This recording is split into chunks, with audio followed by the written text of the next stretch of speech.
juste pour être extrêmement clair et pour poursuivre la première question que je vous posais. Si vous étiez... Marion Maréchal fait face aux journalistes pour annoncer sa décision la plus attendue, le sort du gouvernement en jeu. En l'état, vous voteriez la censure. Écoutez, si en effet le gouvernement de Michel... Lors du verdict, Maréchal dévoile son soutien, mais pose un ultimatum. Si le gouvernement ne recule pas, qu'il présente ce budget qui est un budget de hausse massive des impôts sur les entreprises et les ménages. Elle insiste sur le fait que la décision est désormais entre les mains de Barnier. Une pression politique immense sur la majorité. Été élu avec un mandat qui va à l'encontre de cela et qu'on voit bien qu'il y a eu un manque de volonté politique majeur.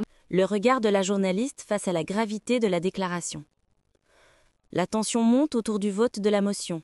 Qu'il suffit de manière démagogique, soi-disant, d'annoncer des hausses d'impôts sur les grands groupes ou sur les plus riches. Là où... Une sortie médiatique qui va faire l'effet d'une bombe sur l'échiquier politique français. Un homme de droite, Michel Barnier, avec comme ministre de l'Intérieur Bruno Retailleau, dont vous tressiez les louanges quelques jours après sa nomination.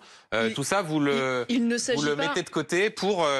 dire que vous voteriez la censure. Excusez-moi, mais selon mes critères, je ne considère pas que Michel Barnier soit de droite. Pour moi, c'est un homme du centre et c'est l'archétype même du centriste. Mais il ne suffit pas de se dire de droite. À un moment donné, il faut en faire la démonstration dans les actes. C'est-à-dire, qu'est-ce qu'un gouvernement de droite qui commence par arriver aux affaires en augmentant massivement les impôts et en ne faisant aucun effort structurel de baisse des dépenses publiques? Excusez-moi, je prends 2 points. Il y a aujourd'hui 2 grands points de dépenses qui sont d'ailleurs les premiers responsables des déficits publics massifs que nous avons. 1, la question de la dépense sociale.